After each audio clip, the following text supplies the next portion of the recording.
আসসালামু আলাইকুম, সবাইকে স্বাগত জানাচ্ছি অ্যাডভোকেট ইশতিয়াক আহমেদ। আজকে যে বিষয়টি নিয়ে আলোচনা করছি তা খুবই গুরুত্বপূর্ণ। তা হচ্ছে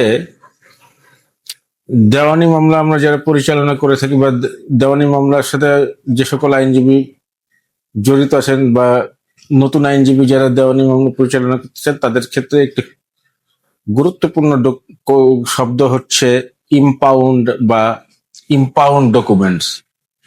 আজকের আলোচ্য বিষয় হচ্ছে ইম্পাউন্ড ডকুমেন্টস বলতে কি বোঝায়। এটি মূলত দেওয়ানি কার্যবিধির 13 আদেশের 8 বিধিতে আলোচনা করা হয়েছে এবং সেই বিধি অনুযায়ী এই আদেশের 5 ও 7 বিধি এবং 7 আদেশের 17 বিধান সাপেক্ষে আদালত যদি কোনো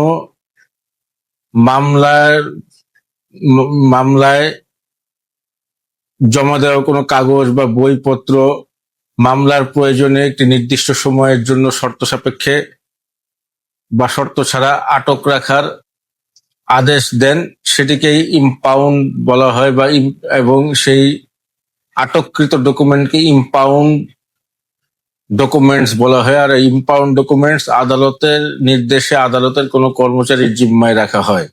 আজকের আলোচনা এতটুকুই। আপনাদের সুস্থতা কামনা করে আমি বিদায় নিচ্ছি। আল্লাহ হাফেজ।